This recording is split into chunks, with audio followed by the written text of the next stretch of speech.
Hi hello പുതിയൊരു സ്റ്റോറിയിലേക്ക് എല്ലാവർക്കും സ്വാഗതം. അങ്ങനെ അലീനെ കാണാതിരിക്കാൻ വയ്യാതെ മനു കുളത്തുപുഴയിലേക്ക് അലീനെ കാണാനായിട്ട് വരുന്നുണ്ട്. ഒന്ന് രണ്ട് പ്രാവശ്യം വന്നപ്പോഴൊന്നും സ്റ്റാലിന് അതത്ര പന്തികേടായിട്ട് തോന്നിയില്ല. ഇടയ്ക്കെല്ലാം മനു വരുമ്പോൾ സ്റ്റാലിനത് ഇഷ്ടപ്പെടുന്നില്ല. എന്നാൽ അപ്പച്ചനോട് പറഞ്ഞിട്ടുണ്ട് അലീന, എനിക്ക് ഏറ്റവും പ്രിയപ്പെട്ട ആളാണ് മനുവേട്ടൻ. എന്നെ വിവാഹം കഴിക്കാനും ഭാര്യയായി ഭർത്താവായി ജീവിക്കാനും ഞങ്ങൾ ആഗ്രഹിക്കുന്നുണ്ടെന്നും അപ്പച്ചൻ്റെ അടുത്ത് പറയുന്നുണ്ട്. ഇത് കേട്ട ഓതിക്കുട്ടിച്ചേനെ അതൊരു ഇഷ്ടക്കേടാണ്, അത് വേണ്ട മോളെ. വൈജയുടെ കുടുംബത്തിലേക്ക് അതൊട്ടും ശരിയായില്ല.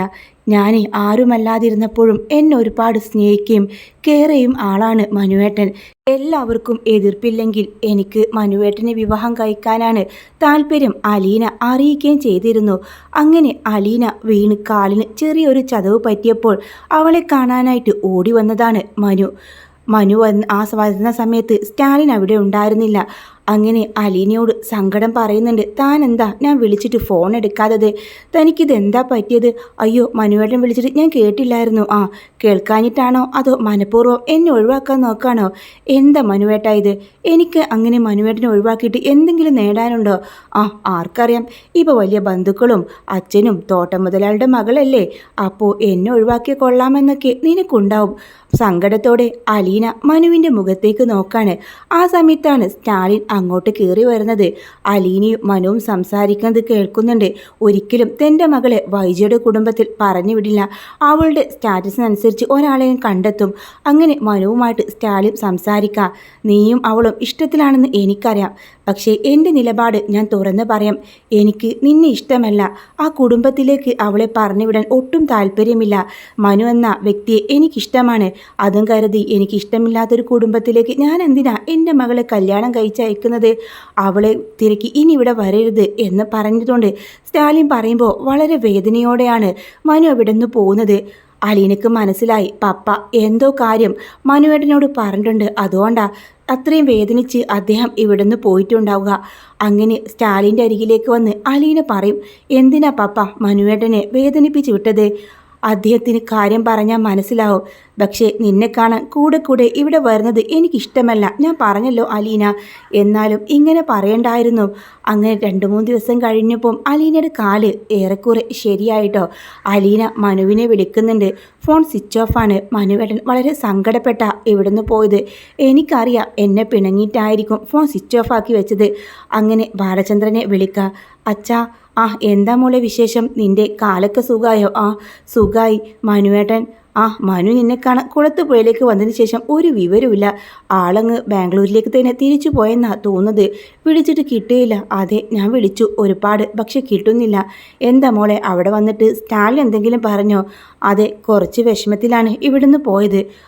മനുവിനോട് ഞാൻ നേരത്തെ പറഞ്ഞതാ കൂടെ നിന്നെ കാണാൻ അങ്ങോട്ട് വരേണ്ടെന്ന്.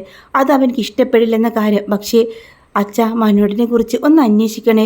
ഭയങ്കര വിഷമം കൊണ്ട് അദ്ദേഹത്തിന്. അങ്ങനെയാ ഇവിടെ നിന്ന് പോയത്. ഞാൻ നോക്കട്ടെ മോളെ.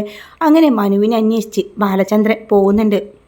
അങ്ങനെ ബാലചന്ദ്രൻ പോയെങ്കിലും മനുവിനെ കുറിച്ചൊന്നും അറിയില്ല കേട്ടോ. ബാംഗ്ലൂർ അവൻ്റെ ഓഫീസിലെത്തിയെന്ന കാര്യം അവർക്ക് വിവരം ലഭിക്കുകയാണ്. അത് അലീനയെ വിളിച്ച് പറയുന്നുണ്ട്. തന്നോടുള്ള പിണക്കം കൊണ്ടായിരിക്കാം മനുവേട്ടൻ ഫോൺ എടുക്കാത്തത്. ഫോൺ സ്വിച്ച് ഓഫ് ആണല്ലോ, ഇതുവരെ അത് ഓൺ ചെയ്തിട്ട് പോലും ഇല്ല.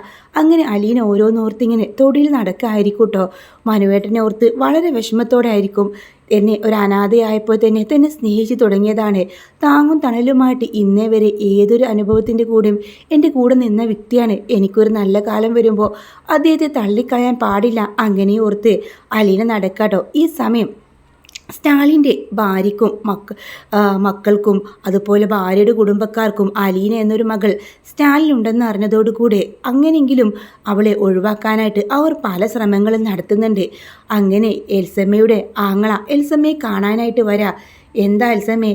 അതെ, അയാൾക്ക് ആദ്യം ഒരു പെണ്ണിൽ ഒരു മകളുണ്ടായിട്ടുണ്ട്. ഇപ്പോൾ 23 വർഷങ്ങൾക്ക് ശേഷം പപ്പയെ അന്വേഷിച്ച് അവൾ വന്നു. അവളായിരിക്കും ആ സകല സ്വത്തിൻ്റെയും അവകാശി. ഇനി അവളെ എങ്ങനെയെങ്കിലും ഈ ഭൂമിയെ തുടച്ചു മാറ്റണം. സ്റ്റാലിനെ കണ്ട് ഞങ്ങളൊന്ന് സംസാരിക്കാം. ഇനി എന്ത് സംസാരിച്ചിട്ടും കാര്യമില്ല. സ്റ്റാലിൻ അവളെ ഒരിക്കലും വിട്ട് കളയില്ല. എന്നാൽ അവൾക്ക് എന്തെങ്കിലും നക്കാപ്പിച്ച് കൊടുത്തിട്ട് അവളെ പറഞ്ഞു വിട്ടൂടെ? അതിന് സ്റ്റാലിൻ ഒരുക്കമല്ല. 23 വർഷം അവൾ അനാദായത്തിൽ ജീവിച്ചു, ഇനി അങ്ങനെ പറ്റില്ല എന്ന നിലപാടിലാണ് സ്റ്റാലിൻ. ഇത് കേട്ടതും എൽസമ്മയുടെ ആങ്ങള പരസ്പരം നോക്കുന്നുണ്ട്. എന്തായാലും ഇതിനൊരു വഴി ഞാൻ ഉണ്ടാക്കും, എനിക്ക് പിന്നെ ഒന്നും ഓർക്കാനില്ല, ഞാൻ കാണിച്ചു കൊടുക്കാം. അങ്ങനെ ചിന്തിച്ചുകൊണ്ട് അവറാച്ചൻ എന്ന അവളുടെ ആങ്ങള ഒരു ഗുണ്ടയെ ഫോൺ വിളിക്കുക, നമുക്ക് എത്രയും പെട്ടെന്ന് സ്റ്റാലിൻ്റെ ബംഗ്ലാവിലേക്ക് പോകണം. അങ്ങനെ സ്റ്റാലിൻ്റെ ബംഗ്ലാവിലേക്ക് പോകുന്ന നായ്ക്കളെ പേടിച്ച് ഗേറ്റിൻ്റെ അവിടെയാണ് വാഹനം നിർത്തുന്നത്. അവർ രണ്ടുപേരും മെല്ലെ അങ്ങ് കയറിപ്പോവാണ്. സദ്യയോട് അടുത്തിരുന്ന സമയം. ഈ സമയം അലീന മനുവിനെ കുറിച്ച് ആലോചിച്ച് തൊടിയിലിങ്ങനെ നിൽക്കായിരിക്കും. അതവളാണ്, അവളെങ്ങ് പൊക്കിയാലോ, ഇവിടെ ആരുമില്ലെന്ന് തോന്നുന്നു, ഭാഗ്യത്തിന് നായ്ക്കളെയും കാണുന്നില്ല. അങ്ങനെ ഒപ്പമുണ്ടായിരുന്ന ആളോട് ഈ കാര്യം അവറാച്ചൻ പറയുന്നുണ്ട്. പെട്ടെന്ന് അലീനയുടെ മുഖത്ത് എന്തോ വന്ന് വീഴുക, ബോധം മറിഞ്ഞ് അവൾ അവറാച്ചൻ്റെ കൈകളിലേക്ക് വീഴുന്നുണ്ട്. ആരും കാണാതെ അലീനയെ പെട്ടെന്ന് വാഹനത്തിൽ കയറ്റി ആ വാഹനം അവിടെ നിന്ന് ഓടിച്ചു പോവാണ്. സദ്യ ആയിട്ടും അവളെ കാണാതാവുമ്പോൾ ബൈജു വന്ന് മോളെ, അലീന മോളെ എന്ന് വിളിച്ച് അവിടെയൊക്കെ നോക്കുന്നുണ്ട്. എന്നാൽ അവിടെയൊന്നും അലീനയെ കാണുന്നില്ല. ഈ എവിടെ പോയി ഈ കുട്ടി, ഇവിടെ ഒന്നും കാണുന്നില്ലല്ലോ. അങ്ങനെ എല്ലായിടത്തും അലീനെ തിരയാണ്. പക്ഷേ അലീന എവിടെയും കാണുന്നില്ല. സ്റ്റാലിനെ വിളിക്കുന്നുണ്ട്. സ്റ്റാലിൻ ക്ലബിലേക്ക് പോയതായിരിക്കും. സ്റ്റാലിന് ബൈജുവിൻ്റെ ഫോൺ കണ്ടതും എന്താ ബൈജു, എന്തിനാ വിളിച്ചത്? അത് പിന്നെ സാർ, ഇവിടെ അലീന കുഞ്ഞെവിടെ, ഇവിടെ ഒന്നും കാണുന്നില്ലല്ലോ. എടോ നീയൊക്കെ അവിടെ ഉണ്ടായിരുന്നില്ലേ? ഞാൻ അവിടെ വിട്ടിട്ടല്ലേ ഞാൻ ക്ലബിലേക്ക് പോകുന്നത്. എന്നോട് ചോദിച്ചാൽ ഞാൻ എങ്ങനെ അറിയാനാ? ആ തൊടിയിലും പറമ്പിലൊക്കെ ഉണ്ടാവും. ഇല്ല, അവിടെ എവിടെയില്ല. പിന്നെ അവൾ എവിടെ പോയി? അപ്പോൾ പെട്ടെന്ന് തന്നെ സ്റ്റാലിൻ ഫോൺ കട്ട് ചെയ്ത് ബംഗ്ലാവിലേക്ക് കാർ ഓടിച്ച് വരികയാണ് കേട്ടോ. എന്നിട്ട് ആൻ്റപ്പനെ കണ്ടതു. ആൻ്റപ്പ, ബൈജു നിങ്ങളൊക്കെ എവിടെ നോക്കിയിരിക്കുക? അവൾ എവിടെ പോയി? അവൾ എന്നോട് പറയാതെ എവിടെയും പോവില്ലല്ലോ. പക്ഷേ ഞങ്ങൾക്കറിയില്ല, ഒരുപാട് വിഷമിച്ച് ഈ തൊഴിലിരിക്കുന്നത് കണ്ടതാ കുറച്ച് മുമ്പേ. പിന്നെ വന്ന് നോക്കിയപ്പോൾ സദ്യയായി. അകത്തേക്ക് കയറാൻ വേണ്ടി വിളിക്കാൻ വേണ്ടി പോയപ്പോൾ അവളെ കാണുന്നില്ല. ഇത് കേട്ട സ്റ്റാലിൻ അവിടെ എല്ലാം നോക്കുന്നുണ്ട്. എന്നിട്ട് അലീൻ്റെ റൂമിലേക്ക് പോവുക. അവളുടെ എല്ലാ സാധനങ്ങളും, അവളുടെ മൊബൈൽ ഫോണും എല്ലാം അവിടെ തന്നെയുണ്ട്. ഇവൾ എവിടെ പോയതായിരിക്കും? അങ്ങനെ അവിടെയൊക്കെ നോക്കട്ടെ. ഈ വീടിനുള്ളിൽ കയറി വന്ന് ആർക്കൊന്നും ചെയ്യാൻ കഴിയില്ല. നായ്ക്കളൊക്കെ ഉള്ളതുകൊണ്ട് തന്നെ അവർ തടയും, അത് ഉറപ്പാണ്. അങ്ങനെ നായ്ക്കൂട്ടിൻ്റെ അടുത്തേക്ക് പോകുമ്പോൾ അവരൊക്കെ ശാന്തമായിട്ട് ഉറങ്ങായിരിക്കും. ഇനിയിപ്പോൾ അലീനയെ എവിടെ ചെന്ന് തിരക്കും? മനുവിനോട് പറഞ്ഞ വിഷമത്തിൽ അവൾ എവിടെയെങ്കിലും പോയതാണോ? മനുവിന് തിരക്കി പോയതായിരിക്കുമോ? അങ്ങനെ സ്റ്റാലിൻ ജോസഫ് ബാലചന്ദ്രനെ വിളിക്കുന്നുണ്ട്. ബാലചന്ദ്രൻ്റെ അടുത്ത് അലീന കുറച്ച് മുമ്പായിട്ട് ഇവിടെ നിന്ന് കാണുന്നില്ല, അങ്ങോട്ടെങ്ങാനും വന്നോ? എന്ത് ചോദ്യ സ്റ്റാലിൻ, നിങ്ങളുടെ കയ്യിൽ ഏൽപ്പിച്ചിട്ടല്ലേ ഞാൻ അങ്ങോട്ട് വന്നത്. പിന്നെ അവളെ കാണുന്നില്ലെന്ന് പറഞ്ഞാൽ അതെങ്ങനെ ശരിയാവും? മിസ്റ്റർ ബാലചന്ദ്രൻ, എൻ്റെ മകളെ നോക്കാൻ എനിക്കറിയാം. പക്ഷേ കുറച്ച് സമയം വരെ അവൾ ഇവിടെ ഉണ്ടായിരുന്നു. ഇപ്പം നോക്കിയപ്പോൾ വീടിനും പറമ്പിലും റൂമിലൊന്നും അവളെ കാണുന്നില്ല. അവളുടേതായിട്ട് എല്ലാ സാധനങ്ങളും ഇവിടെ ഇരിപ്പുണ്ട്. പെട്ടെന്ന് അവളെങ്ങനെ മാഞ്ഞുപോയി? ഇനി മനുവിനോട് അങ്ങനെ പറഞ്ഞ ആ വിഷമത്തിൽ അവൾ അവിടേക്കെങ്ങാനും എത്തിയോ എന്നറിയാനാ ഞാൻ വിളിച്ചത്. ഇല്ല, അവൾ ഇങ്ങോട്ടൊന്നും എത്തില്ല. ധൃതി പിടിച്ച് മനുവിനെ കോൾ ചെയ്യാൻ വേണ്ടി ശ്രമിക്കുന്നുണ്ട് ബാലചന്ദ്രൻ. മനു ബാംഗ്ലൂരിലാണല്ലോ. അങ്ങനെ മനുവിൻ്റെ ഒരു ഫ്രണ്ടിനെ വിളിക്കുന്നുണ്ട്. മനുവിന് ഫോൺ കൊടുക്കാൻ വേണ്ടി പറയാ. മനു വിവരം മറന്നു ഞെട്ടുക. ഇല്ലെങ്കിലേ, എന്നെ അലീന വിളിച്ചില്ല, അവൾ നിന്നെ ഒരുപാട് തവണ വിളിച്ചു, നീ കോൾ എടുക്കുന്നില്ല. നീ അവളെ അവോയ്ഡ് ചെയ്യുന്നത് കണ്ട് അവൾക്ക് സഹിക്കാനാവാതെയാണോ ഇനി സ്റ്റാലിൻ്റെ വീട് വിട്ട് അവൾ ഇറങ്ങിയത്? എനിക്കൊന്നും അറിയില്ലെങ്കിലേ. ഇനി അതെ, എന്തായാലും മനു ഞാനൊന്ന് അന്വേഷിക്കട്ടെ. അങ്ങനെ സ്റ്റാലിൻ 4 പാട് ഓടുന്നുണ്ട് തൻ്റെ മകൾക്ക് വേണ്ടിയിട്ട്. അപ്പോഴാണ് അയാൾക്ക് CCTV ക്യാമറയുടെ ഓർമ്മ വന്നത്. അകത്തേക്ക് കയറുന്നുണ്ട്. എന്നാൽ അവിടെ CCTVയിൽ അവിടെ അലീന ഇങ്ങനെ ആ തോട്ടത്തിലേക്ക് നോക്കി നിൽക്കുന്നതായിട്ട് കാണുന്നുണ്ട് കേട്ടോ. പെട്ടെന്ന് CCTV ക്യാമറയിലെ ആ ഫുട്ടേജിലേക്ക് എന്തോ ആ ക്യാമറ മറക്കുന്നത് കാണുന്നുണ്ട്. അതോടുകൂടെ അവിടുത്തെ വീഡിയോകളൊക്കെ ബ്ലോക്ക് ആവുകയാണ്. പിന്നീട് എന്താണ് സംഭവിക്കുന്നത് അറിയുന്നില്ല. പിടി വലിയും എന്തോ ഒരു ശബ്ദം മാത്രമേ കേൾക്കുന്നുള്ളൂ കേട്ടോ. ആരോ തൻ്റെ മകളെ തട്ടിക്കൊണ്ടു പോയതാണെന്ന കാര്യത്തിൽ സ്റ്റാലിൻ ഉറപ്പ് വരാണ്. അവൾ അവിടെ നിൽക്കുന്നത് വ്യക്തമായി കണ്ടതാ. ഇനി ഒരു പക്ഷേ അലീന തനിച്ചാണ് പോയതെങ്കിൽ ഗേറ്റ് വരെ അവൾ പോകുന്നത് കാണാം. CCTV മറക്കേണ്ട ഒരാവശ്യം അവൾക്കില്ല. പിന്നെ അവളുടെ സ്വഭാവം വെച്ച് തന്നോട് പറയാതെ അവൾ ഒരിക്കലും പോവുകയില്ല. അങ്ങനെ സ്റ്റാലിൻ ആലോചിച്ച് നിൽക്കുക, ആരാണ് ഇതിൻ്റെ പിന്നിലും? തൻ്റെ നായ്ക്കളെല്ലാം ഉറക്കിക്കെടുത്തി തൻ്റെ മകളെ ഇവിടുന്ന് തട്ടിക്കൊണ്ടു പോകാൻ മാത്രം ആർക്കാണ് ധൈര്യം? ബൈജുവിനെയും ആൻ്റപ്പനെയും വിളിച്ചു വരുത്തി ദേഷ്യപ്പെടുന്നുണ്ട്. നിങ്ങൾക്ക് ഇത്രയും 3 ആണുങ്ങൾ ഇവിടെ ഉണ്ടായിട്ട് അവളൊന്ന് ശ്രദ്ധിക്കാൻ നിങ്ങൾക്ക് പറ്റിയില്ലല്ലോ. എന്തോ ഒരു അപകടം എൻ്റെ കുഞ്ഞിന് സംഭവിച്ചിട്ടുണ്ട്. അവൾക്ക് എന്തെങ്കിലും സംഭവിച്ചു പോയാൽ നിങ്ങൾ ആരെയും ഞാൻ വെച്ചേക്കില്ലെന്ന് പറഞ്ഞ് അവിടെ ജീപ്പിൻ്റെ കീ എടുത്തുകൊണ്ട് പോവാട്ടോ. സ്റ്റാലിൻ്റെ മനസ്സിലോട്ട് പല ചിന്തകൾ കടന്നു വരുന്നുണ്ട്. തോട്ടത്തിലെ നടുവിലൂടെ റോഡിലൂടെ പോകുമ്പോൾ ഒരു ചെറിയ ചായക്കട കാണാം. ആ പെട്ടിക്കടേൻ്റെ മുമ്പിൽ നിർത്തി സ്റ്റാലിൻ അയാളോട് ചോദിക്കുന്നുണ്ട്. സ്റ്റാലിനെ കണ്ടതോ ബഹുമാനത്തോടെ അയാൾ അവർക്കരികിലേക്ക് വരാം. ഇവിടെ കുറച്ച് മുമ്പായിട്ട് ഒരു എന്തെങ്കിലും വാഹനം കടന്നു പോകുന്നതായിട്ട് കണ്ടോ?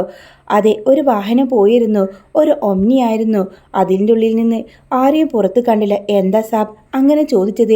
അല്ല, ഒരു കാര്യം അറിയാൻ വേണ്ടിയാണ്. ഈ വഴിയിലൂടെ ഇത് പ്രൈവറ്റ് വാഹനങ്ങൾക്ക് മാത്രം പോകുന്ന, എനിക്ക് എൻ്റെ തോട്ടത്തിലേക്ക് പോകാൻ മാത്രം ഉണ്ടാക്കിയ റോഡാണ്. അതിൽ ഏതെങ്കിലും വഴി ഏതെങ്കിലും വാഹനം വന്നിരുന്നോ അറിയാനായിരുന്നു. അതെ, വന്നിരുന്നു. വൈകുന്നേരം ഒരു 5:45 സമയത്ത് ഒരു ഒമ്നി വരുന്നിരുന്നു. 10 മിനിറ്റിനുള്ളിൽ അത് തിരികെ പോകുന്നതും കണ്ടു. വേറൊന്നും ഞാൻ കണ്ടില്ല.